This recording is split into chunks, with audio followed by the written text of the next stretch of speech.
get started. I appreciate it. My name is John Fiore, for those that are new, and for all those that know me, don't call me too late tonight. But I would like to say thank you for everybody for coming this morning. We have a crew now of 11 on our board, and when I tell you that it's 11 individuals that are putting in 3, 4, 5, 6 hours a week, virtually every week, all winter long, all spring, to get ready for this meeting and then the projects that we're doing during the summer. So let's get started with the meeting with our pledge to flag.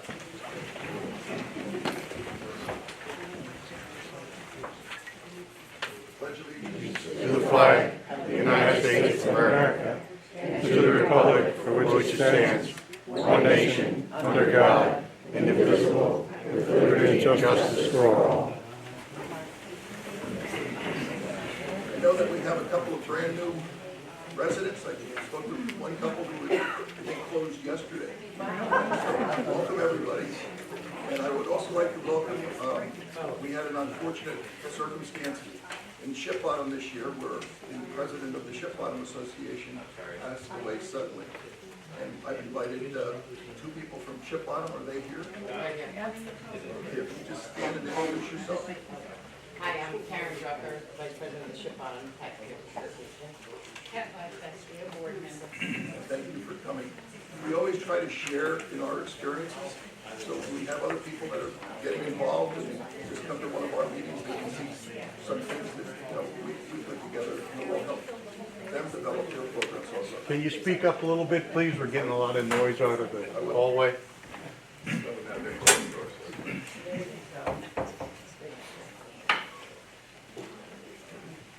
So I just want everybody to know that I think one of the topics on this island that has been pretty hot and heavy for the past couple of years has been the development of wind farms, industrial, whatever you want to call them, off of our beaches. The JCTA, which I happen to be president of also, is the Joint Council of Taxpayers. There are 11 members of that organization. 9 of those members agreed that they thought they would like to do a survey, which most of you in this room may have gotten. The results came out, we publicized the survey, and the question was, did we want to take a stand on that? And the answer is no. That's not what our purpose is. Our purpose is to give you information so that you can see the information that we've gathered that others have shared in, so you know what your neighbors are thinking and how they're thinking. Your actions should be independent of what we do individually. So I individually have a position. You should have a position. Whatever that position is, if you feel that you want to contact the government agencies, the groups that are actually building the windmills, that's something that you should be doing. We encourage you to do that. But for our association, because we have a mixed group, we know in our association there's about 500 members that would not agree with we shouldn't have windmills. In other words, they would agree in some format we should have windmills. It's our position is that we represent you, so we get the information, we'll pass the information on to you. If you go on our website every month, you'll see there's a windmill roundup where we have individuals that have studied it, written about it. Some people feel it's opinionated. It's not supposed to be, but the information is there. And I just want to get that out of the way because that's not something that we're going to focus on today. Today we're really going to focus on something that's near and dear to me, and that's the volunteers for Long Beach Island. We're all blessed with the fact that we've had both fire and ambulance service that is not a direct cost to us. Long Beach Township does contribute towards their efforts, does contribute towards their equipment, but as the manpower that puts this whole thing together is all volunteers. And we have had a real problem with EMS. We almost got into a situation last summer where we actually had the hospital have ambulances here servicing the island because the service that's on the island just didn't have the personnel. I've been working with the township, specifically Dr. Lantanzi, who was one of our commissioners, in trying to develop a program, and he has come up with a program which has been publicized that has really changed the dynamics of your service for EMS service. And I just thought that this would be an important time for you all to learn about that and understand how important this service is, in that right now, we're not paying for it in our taxes as the service that's provided by the volunteers. Dr. Latanzi, if you'd step forward.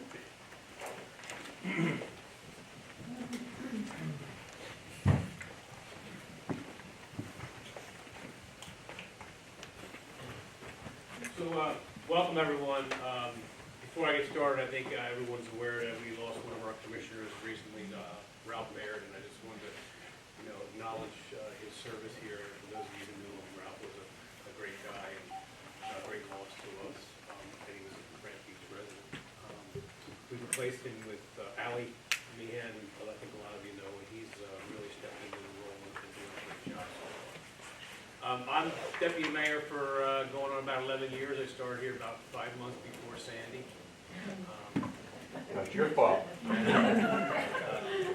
In addition to doing this, I'm full-time physician at the hospital doing oncology.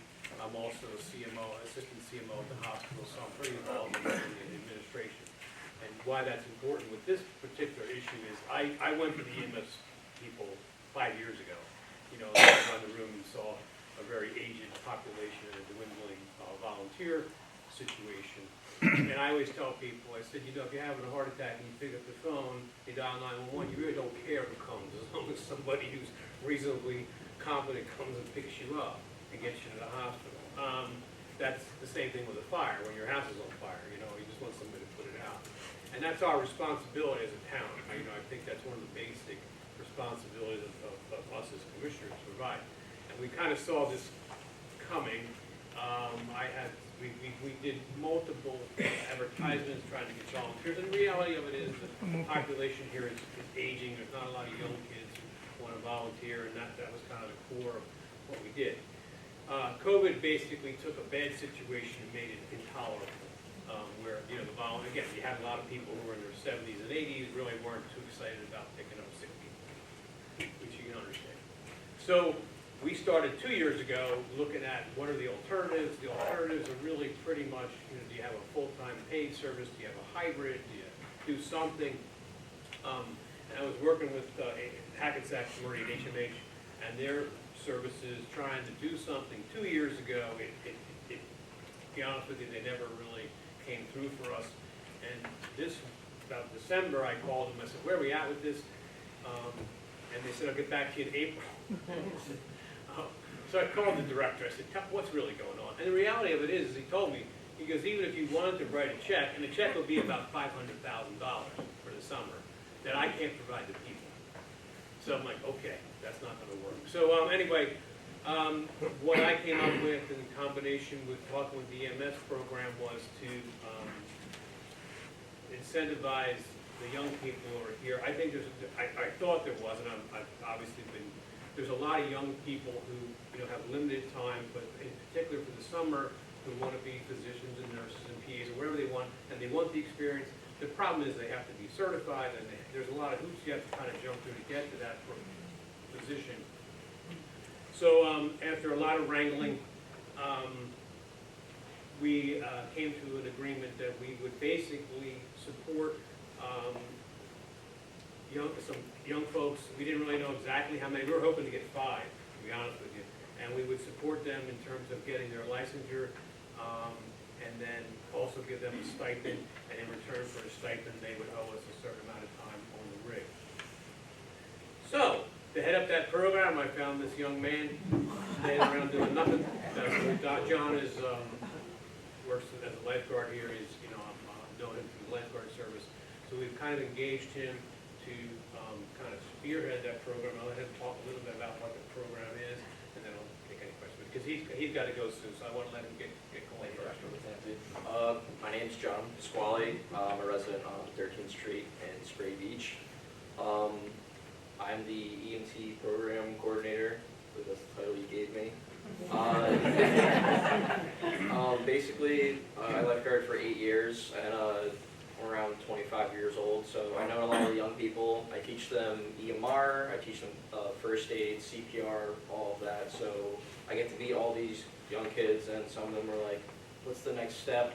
Like, where can I go from being an EMR? And I was like, well, you can become an EMT. They're like, all right, well, how do I do that? And this was Dr. Latanzi over here, he kind of gave me this program to start running. So I start recruiting lifeguards or anybody that's a badge checker, anybody that wants to be an EMT, they just have to work for the town. And as he said before, we pay for the training, we give them a stipend. If they need a place to live, they can live at the motel. And basically what it is, it's just an online-based course. They have all the information online. They do modules and analytical work, and they also do in-person class skills right around the end of the program. So once they do all those in-person class skills and they pass that, they pass the course, then they take the NREMT exam. It's a cognitive test and a psychomotor test where they have to practice their skills, as well as like kind of like a written like online simulation. After they pass all of that, and we have them certified as NREMTs, they can ride with BJ First Aid to acquire their stipend and their hours and whatever they want to do. The number of people that I have is around 10 to 12 people. Couple of them are lifeguards, and then a few of them are badge checkers. But as far as I know, quite a few of them, and I've worked with them on the beach.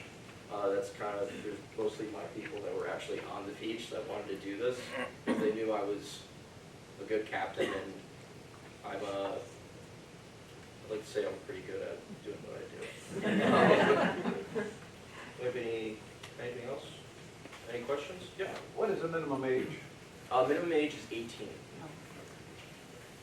Yep. How long does the training process take? The training process is kind of like, it's a range, so it can be from 3 months to 6 months. Since it's online based and the company I do it with, they have like a range of like in-person skills down the line. So when you go on the website, you go to sign up for the class, it gives you a range of, like April 1st to April 4th is the in-person skills. So if you're starting that in November, you got 6 months. If you just found out about it and it's May, or it's like January, you got like 3 months. Yep. If you have a lifeguard at 17 Yes. and you're on the beach, can you promote that 17-year-old, get them thinking that way when they're 18? Because I know, I have a 17-year-old, might be interested, he's too young. I mean, I can groom him to Yes. want to be into that position. Okay. I actually already have one person that they said their sister was interested in becoming an EMT. She's only 17 years old. Yeah. I gave her my phone number, I gave her my email. It's like when she turns 18, tell her to email me, tell me she's interested.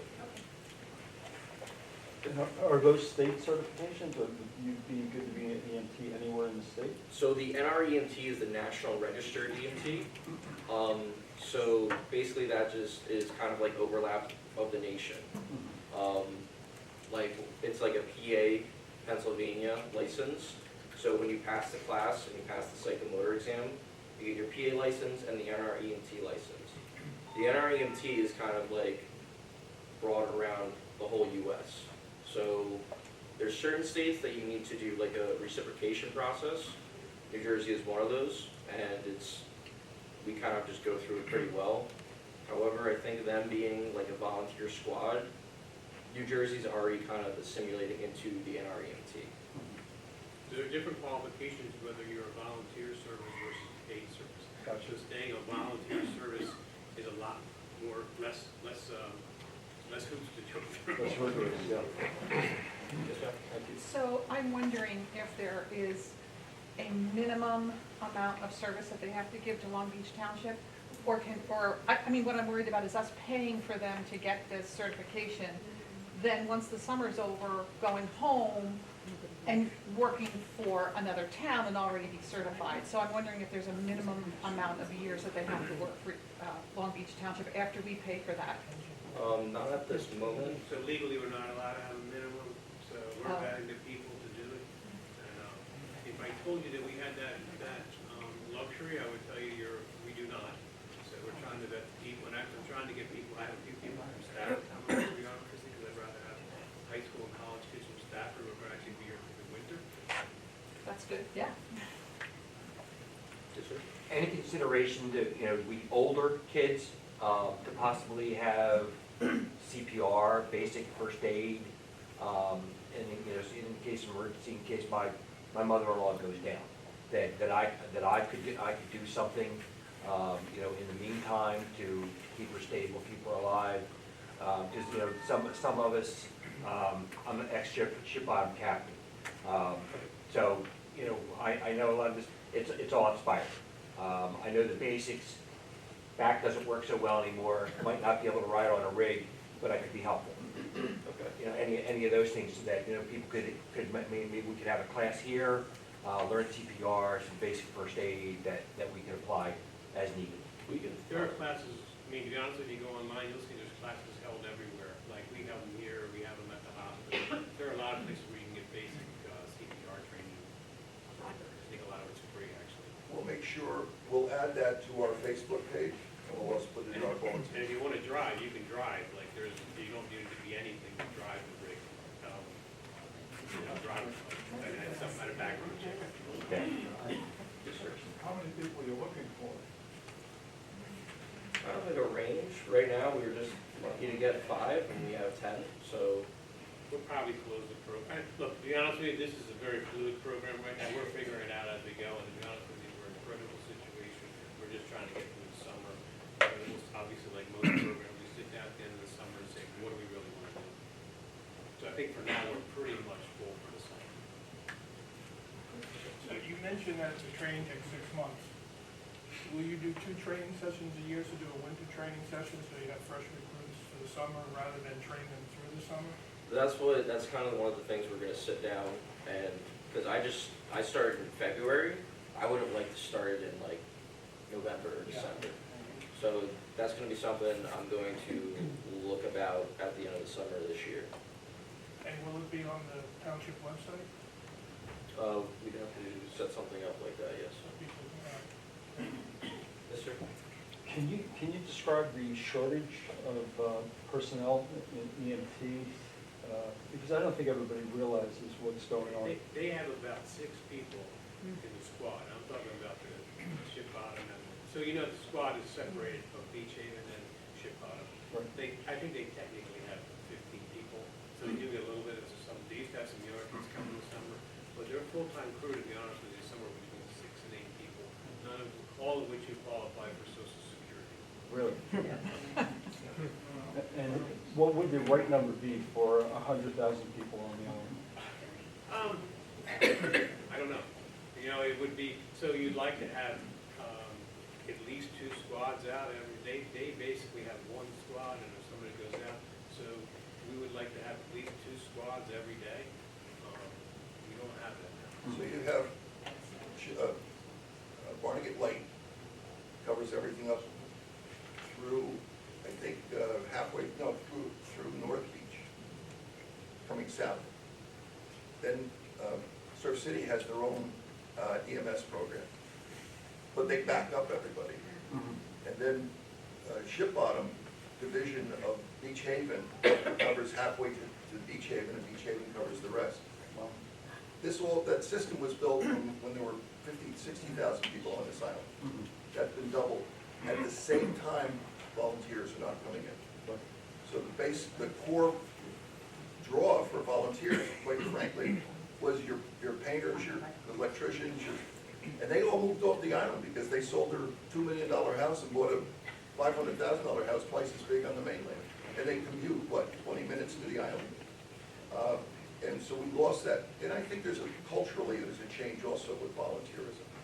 So this is all coming together at the same time. The good side to this is what, with the leadership of Dr. Lutanzi, has happened. This is a model that's going to be looked at around the nation. this setup. So it's a way to keep things going without going in. If we went into a full-time fire and Yeah. EMS system on this island, you'd see, I hate to say it, because he's the guy that punches the budget, but you'd see the biggest bump in our taxes that we've ever seen. What's that contingency plan, right? I mean, I'm just being There is rhetorical. none, there is none, because I can't go out and, there is no, I can't go out and hire these people, they don't exist. Right. But I hear you. So here, but also understand, I should say, all of our police officers are EMTs. So it's not like, are we critical yet? But we really don't want to take police officers off. We're already short police officers to take somebody to hospital. So that is so we do have coverage, you know? And quality of life, for whatever reason, is in good shape. They have some young people there, whatever but actually Surf City is entering into the same problem, and everything south of the bridge is a critical situation. Gotcha. Thank you for your service.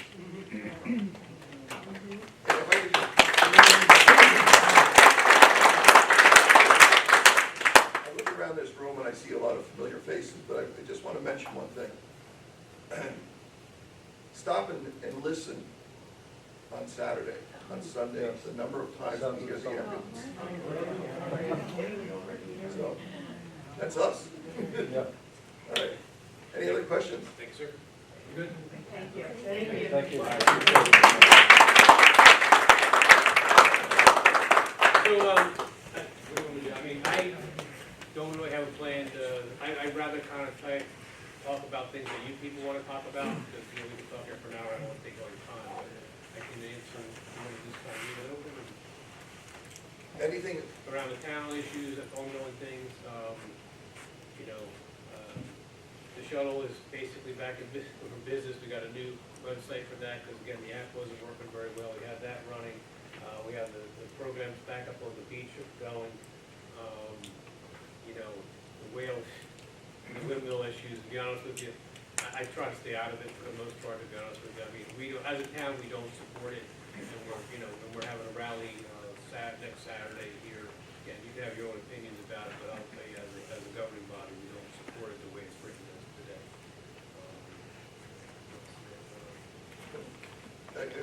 I would like to say that, if I may, there was always a question about the budget. Who watches the budget?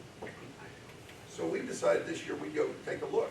And, we anticipated, well, here's the paperwork, you can look at it. We didn't get that at all. It was, come on in, let's sit down at the big table, and we went through the budget.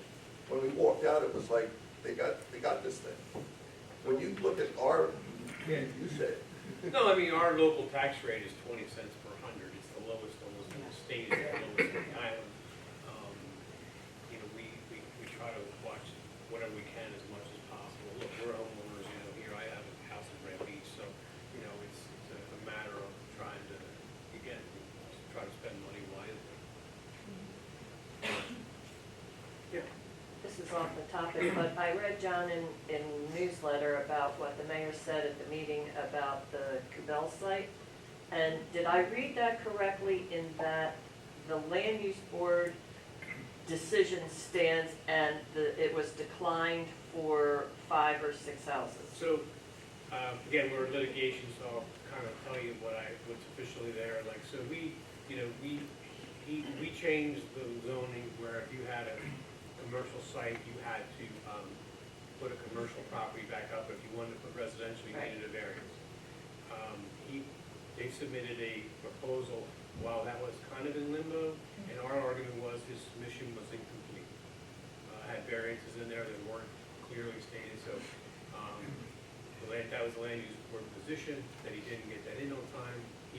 The first judge said it was okay, and then the appeals basically came down very strongly that he needs to go back to land use, and he has to go back to land use now in the current state where that has to do residential, there has to go through a variance.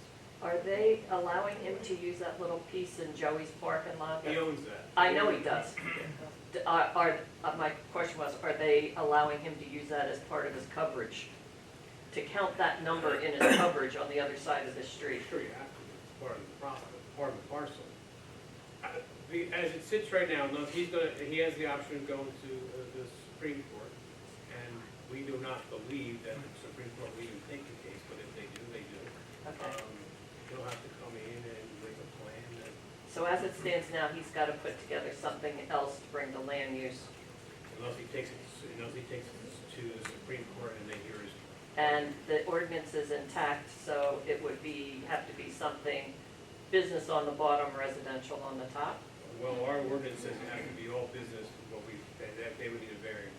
Okay. Look, our official position as a whole, not I'm particularly fine.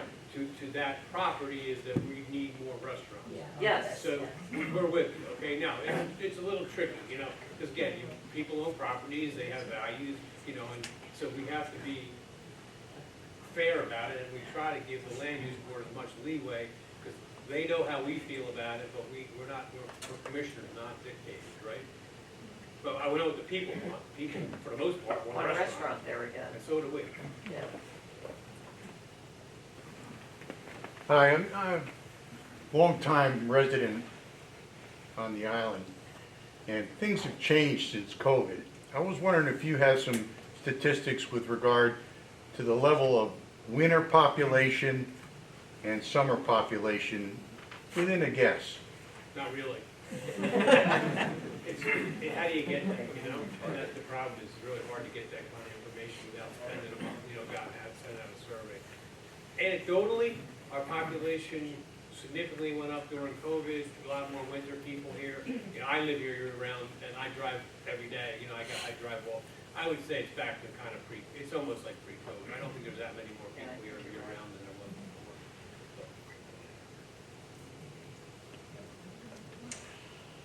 Just a question about funding for volunteer fire and EMT, EMS, first responders. On Friday night, we have the fire pits and concerts, and there's a lot of people that come from off the island. Was there ever a thought about charging per family or asking for donations to fire? Plus the garbage they leave behind, and that has to be cleaned up, and we have police there that we're paying for. It would be a good opportunity to raise some money for volunteer fire, police, EMTs. Also, who's getting the money from the beer sales? Why are there, And why are they selling beer? why are they saying beer on the The beach? people, they get a permit for the beer, they get a permit to sell, and they make their money there. So from our perspective, that's all part of making this a vacation island. It brings people to the island for vacation. No, I get that part, but if you charge $5 a family, I think people would still come. It's like saying, well, then we should give free beach badges too, right? Yeah. It's a vacation, we earn revenue from beach badges, why And not the earn beach badge revenue? revenue is specifically designed to maintain the beach. That's all beach badge fees can do. And I would just say, how do you collect that? If I'm on 56th Street, I walk down the beach to get there with Well, a you chair. put checkers on that side and on the entrance. You almost have to have it roped off, and then depending on the tide and where you are, I have to tell you though, the majority of the people who come on our blocks, the 3 blocks that we live in, Yeah. 66 to 68 is a zoo every Friday night. Well, that's just from the parking perspective. Right. Yeah, and garbage, a lot of trash left behind, broken chairs. There's a couple of board members that would tell me that I get poked in the side, let's start a committee. I'll join. Well, that's We're not exactly what against it, that's we what just I'm gonna say. I think it's an This is opportunity a to raise discussion money. that we probably can have for the association. And if we come up with what we think is a reasonable plan, we can take it to the township and say, here's the things that we talked about, here's some of the things that might or might not work, but what are your thoughts? You gotta remember, there's a lot of federal money on that beach. There's a lot of federal money on that beach. There's a lot of county money on that beach. So we have to keep it open to the public. It's not something that we can close off and say, this is just for a select group of people. Now, I'm not saying that. I'm saying that that's what you're gonna get No, back. Understood, but the fire department's underfunded, right? Right, no, this is So we've gone something. to meetings and you've you're said that. right here they- with me on Yeah. that. So that's something we can talk about. So what we'll do is we'll put something out in our newsletter. If someone would like to sit down, let's put a committee together and talk about the possibilities of how can we help the first responders, the volunteer first responders with funding. I'm more than willing to do that. Yes. John, I've talked to you about this before, because we're on 64th Street, and and again, I volunteered to help the lifeguard because of my brother. But, I'm very concerned about the Sunday, because you have a young lifeguard on there, sometimes only one, and the emergencies on that beach are phenomenal, because there's drinking on the beach, which, right in the signs, there's no drinking on the beach. I know we had to get someone had to approve it, and I don't know why it was approved that they allowed drinking on the beach, for safety reasons, because there could be 80 people in the water and one lifeguard. And yeah, you have your EMT, you have the lifeguards do a great job, but the coverage on that Sunday and the Friday night and all the traffic is very, very dangerous. It's dark. And it's dark, and on the Sunday, it's awful. So we've been doing this this is our 4th year, I don't think we've had an incident. Well, I was on the beach when I had an incident on Sunday, but We they were had- going down, and a lifeguard had to go into the water. And Okay, they but that's what they do, right? Yeah, but the kid at the beach, it's just, it's The a presence dangerous there on situation. Friday night for lifeguards is extraordinary, okay? There's lots of lifeguards, and on Sunday there's lifeguards there too. Yeah, usually, sometimes one. No, almost always more than one. Here, I go there I go there lots of Sundays and most Friday nights. Well, I'm there on Sundays. Okay. Hi, Janice Metz. I wish the township would reconsider its stepped-up enforcement of the don't drive in the left-hand lane on the boulevard. Feel free to call the mayor. I think it decreases safety. In the right-hand lane, you have flooding, you have barrels, you have car doors opening up, you have pedestrians. It's not one of my priorities. No, it's a state one, that's a stupid. All right. Is that clear?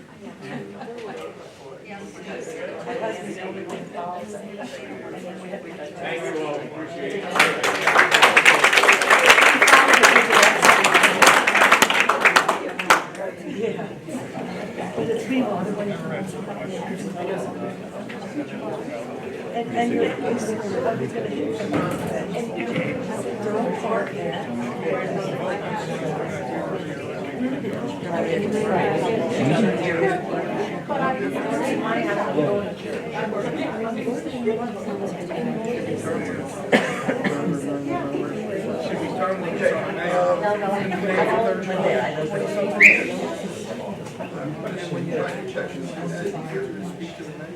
Cindy? So we have another speaker coming in, Cindy Ziff, who is from Clean Ocean Action. And she's somebody that spoke here several years ago, but she is very active in what's going on in the ocean. A lot more than that. For those that didn't meet her the last time, how many people were here when we had syringes on the beach? So those who were not here know that when you got to the beach walk, it was closed. You were not allowed on the beach. There were some days you were not allowed in the water, but they had to close the beach because people still went in the water. That was because they were dumping medical waste out at sea, and nobody knew where it was coming from. Well, it was Cindy's organization that finally discovered where it was coming from and put a stop to it. That was just got the ball rolling for her. So she runs a coalition now that we have Clean Ocean Action here on the island. No, I'm sorry. Alliance for Living, ALL. Alliance for Living Ocean here on the island. Cindy's organization is the umbrella organization. So if you ever go out and do those beach sweeps, you get a clipboard and you have to check off the things that you find. That all goes back to Cindy. That turns into funding from government agencies to help recognize, identify, and correct some of the problems that we have with our beaches. So we're going to get into that. I just want to take a minute and thank my board, who has been very active this past year. I think most of you recognize that some time ago we were going through the COVID and we sort of lost our way. I don't think we disbanded by any means, but we really didn't have the activities that we've gotten back to. And I think what we've got now is a good group of people that are putting in the time to make all this happen. So I'm trying to get everybody in sight here. I don't want to miss anybody. But Pete, if you would just... There I am. Pete, our Vice President. basically hands me the notes and says, say this next. And he really does, puts the programs together. He's got a history of working with government agencies, in the Pentagon, for instance. So it's been a great help. And Don has been, as long as I've been in Brant Beach, Don has been here, Don O'Brien. 1956. So, and we get around all the time with Don.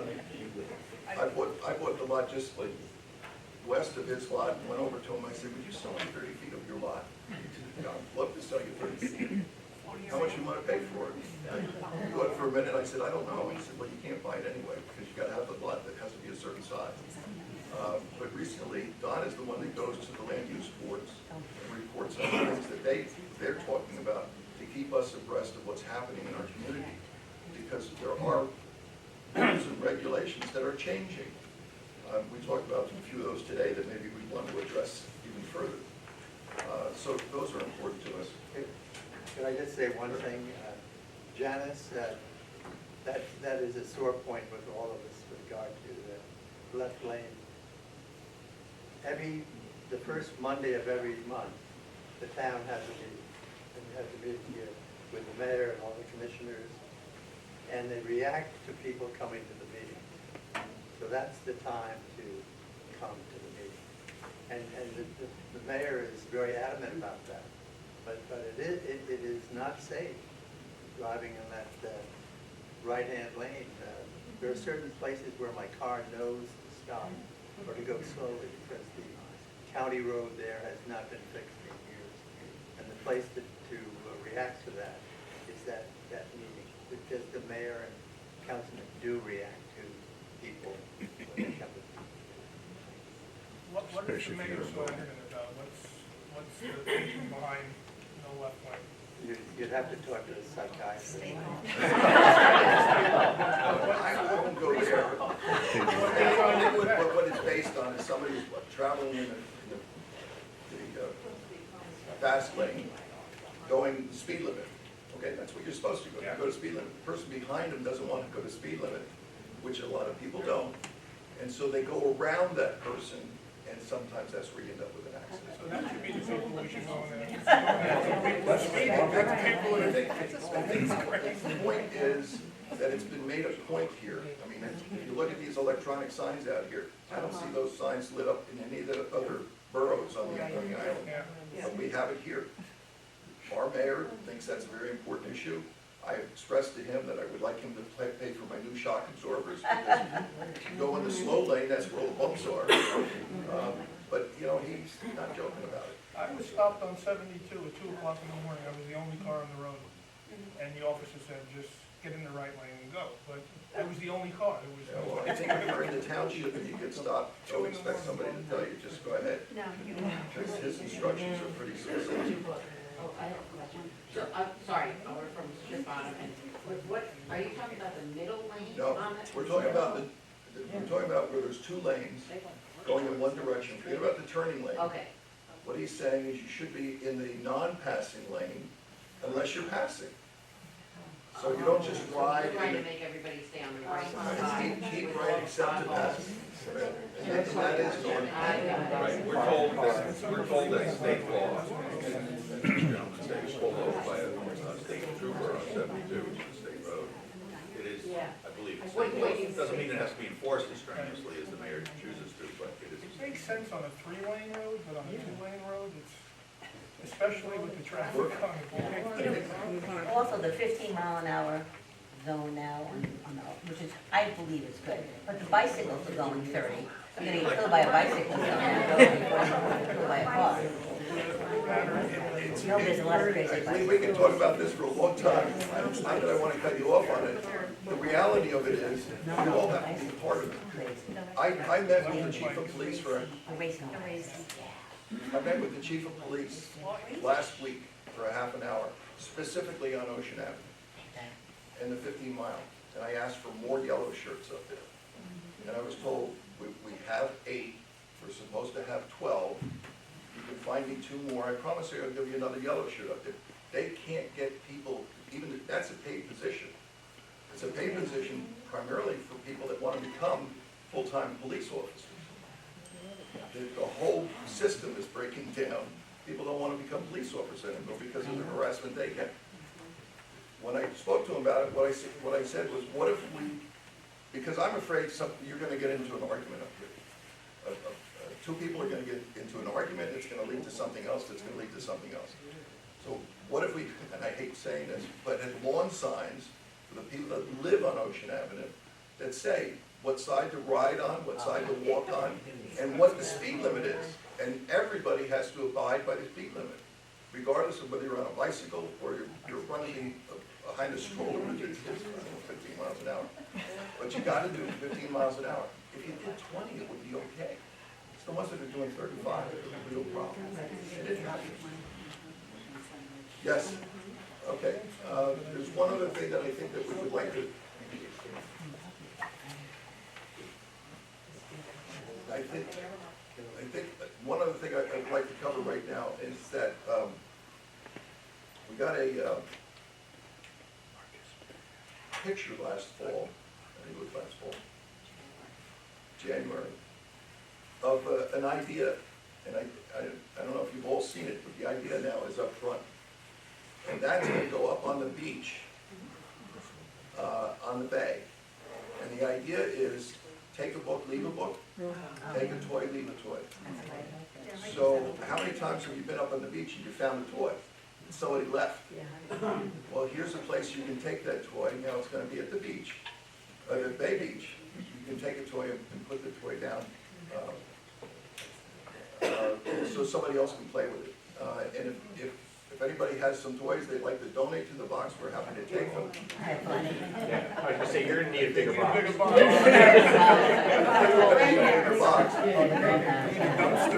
But I think the idea that we're doing this in the community is what's good. So I just wanted to. Is there actually a plan for the beach? The very first thing the mayor said when we brought the idea forward was, I'm not building those for every street. Because if I do, I have to put them away in the wintertime. Where am I gonna put them? You know, the mayor asked me, somebody said to me, why do we have the food truck all winter long in the parking lot? And the mayor said, well, we own it.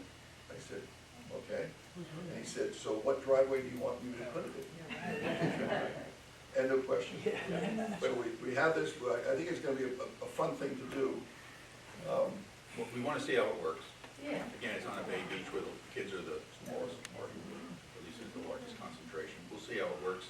If it's good, then we'll take a look at seeing what we could do, or the township can do, or we can do together with the township on expanding it.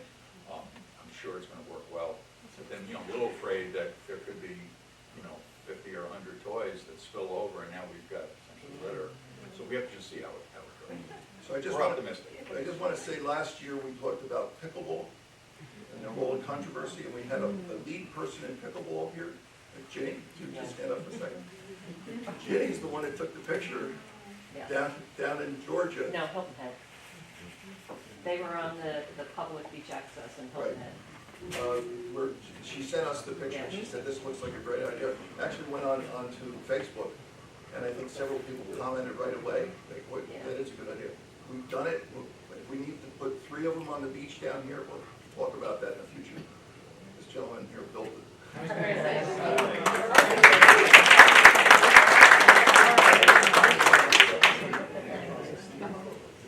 I tracked down the plans. It was a community about 15 miles outside of Hilton Head, 55-plus community that has a wood shop and a wood shop club.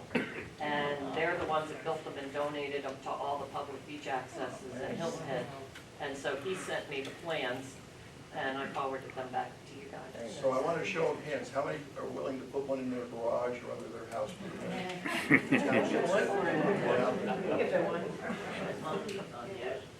Yeah, that's what we're talking about, the ocean. So that's something we'll bring up with the mayor after we see how this does this summer.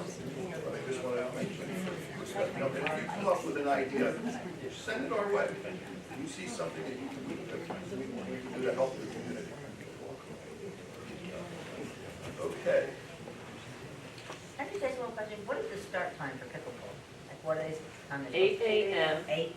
8 a.m. on both courts, 7 p.m. it's locked on Township, 5 p.m. it's locked on Delaware Avenue. Shelley, what's the, I was trying to figure that, you may not know the answer, but each town has different curfews. Now, what is the township and what's the beach end? Because online, they're completely. 18, 18, you have to be off the road at what time, 9 o'clock? 9 o'clock. If they have a job. Yeah, So, unless they have a job, right? well, if they have a job, yeah.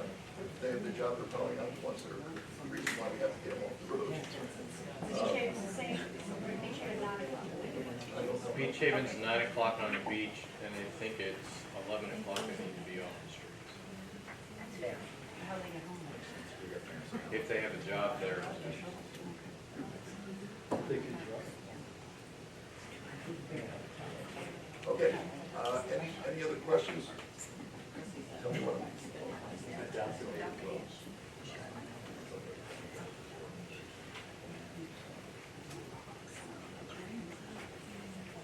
So one of the things that we, and I apologize, this is not my natural, you know, I sold mattresses for 50 years. I talked to a lot of people, but I knew a lot about mattresses. This is not my natural thing. I'm not a politician. I'm not comfortable standing up here. This organization is now gonna, I'm hoping by the end of this year, we will have doubled what our membership was from 2 years ago. So it's not that everybody that comes out to the meeting, it's everybody that's participating in some way.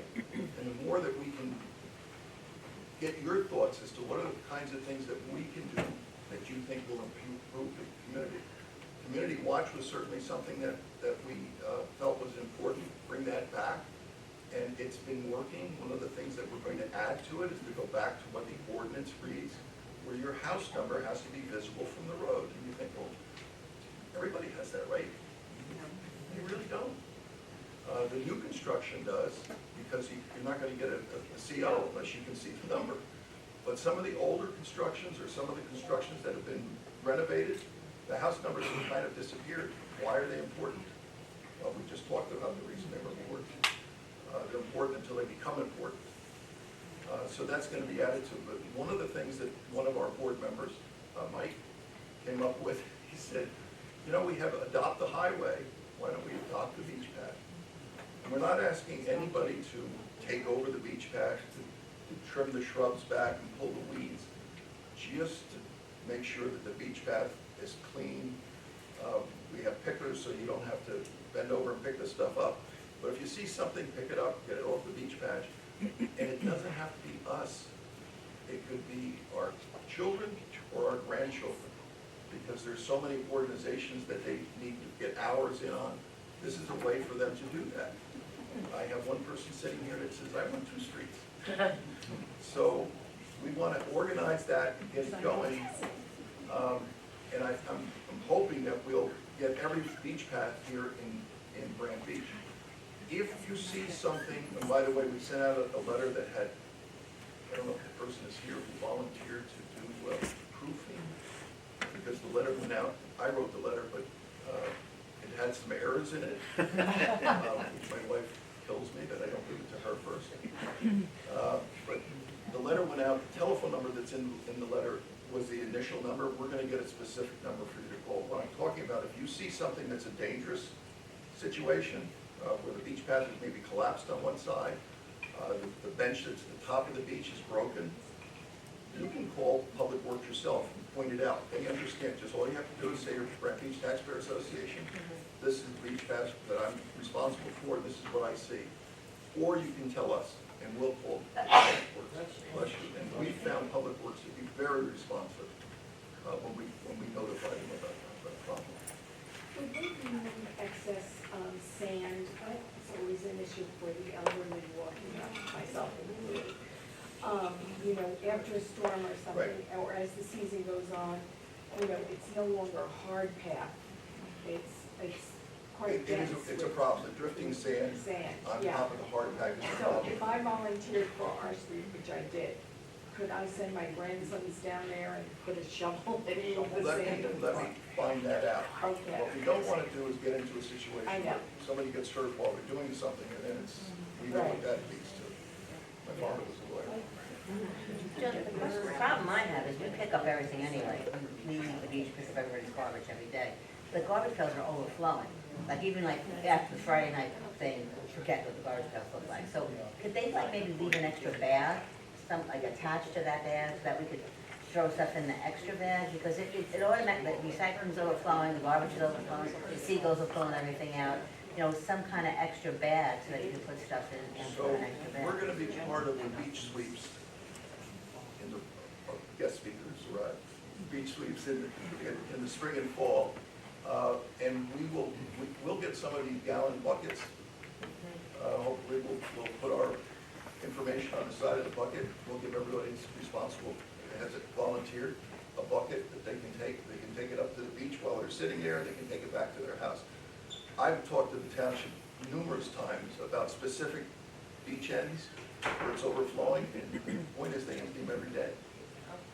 They're on the beach every day emptying those. So, you know, at peak season, they're gonna fill up. They might fill up at 1 o'clock, they might fill up at 4 o'clock. But that's. Yeah, but John, there's not enough cans. The activities that take place in this area, there are not enough cans. Every Saturday morning or Sunday morning, there's too much stuff on the You're beach. talking about Yeah, just 68th here. Street area. Yeah, that's what I Two meant. blocks either side. That's what Carol and John are talking about. Okay. Let's do that. John, I can help with that because I put in a request already to put more cans up for the Friday night concerts. So we should have adequate amount of cans up there right now, so. We'll work on that. All right, I would like at this time to introduce Cindy Sipp. We have to get set up. Hey, John. Yes. While Cindy's doing that, can I just follow up on Sure, 1 second on your absolutely. Mike, document? come on up. This is your contact for the beach walk. Hey, John stole my line. Good morning, I'm Mike Fainer, on 61st Street, and a longtime LBI visitor and resident for the last couple of years. And a new member of John's board. And we've decided, as John said, to adopt a beach path. My line was, I apologize for the typos, both to you and to my third grade teacher, Mrs. Becker.